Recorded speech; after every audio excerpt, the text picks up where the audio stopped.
राधे राधे। आज हम ये जानना चाहेंगे कि किस प्रकार जो हमारा धर्म है और विज्ञान है उसमें बहुत ज्यादा अंतर नहीं है, बस हमारी समझ में अंतर है। पुराने धर्म ग्रंथों ने हमारे लिए कुछ कानून बनाए हैं जिनको करने से हमारे जीवन को, हमारी प्रकृति को और हमें, हमारे परिवार को लाभ मिलेगा, लेकिन हम उन तथ्यों को नहीं समझ पाते।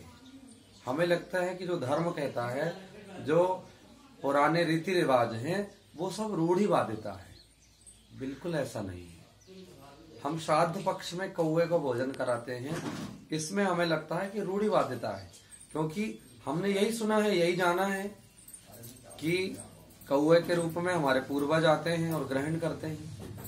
नहीं, कौवे को भोजन कराने का क्या कारण है ये जानिए। उसका वैज्ञानिक तथ्य क्या है। धार्मिक तथ्य तो आप जानते हैं कि इंद्र के पुत्र जयंत ने किस प्रकार जानकी जी को जब चोंच मारा था कौवा का रूप धारण करके, और बाद में राम जी की शरण में आया तो उसे वरदान मिला कि श्राद्ध पक्ष में तुम्हें लोग भोजन कराएंगे, उससे पूर्वजों को संतुष्टि होगी। लेकिन क्या इस विषय का कोई वैज्ञानिक तथ्य भी है? तो जानते हैं वैज्ञानिक तथ्य क्या है।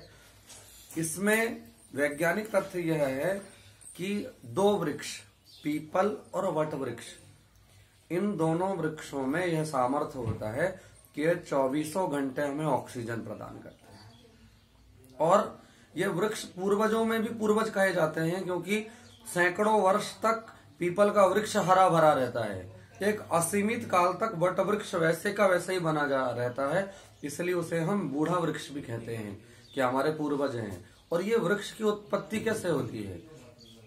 पीपल के और वट वृक्ष के फल केवल कौवे खाते हैं, और उनको खाकर जब वो बीट करते हैं तो जहां पर बीट करते हैं उसी से वट वृक्ष और पीपल का वृक्ष तैयार होता है। तो इसलिए वैसे तो प्रतिदिन कौवे को अन्न खिलाना चाहिए, क्योंकि अगर कौवों का संवर्धन नहीं होगा, अगर कौवे बढ़ेंगे नहीं, तो धीरे धीरे वट वृक्ष और पीपल के वृक्ष कम हो जाएंगे और एक समय में समाप्त भी हो सकते हैं। इसीलिए उनको प्रतिदिन भोजन कराना चाहिए। प्रतिदिन नहीं कराते तो फिर श्राद्ध पक्ष में ही क्यों?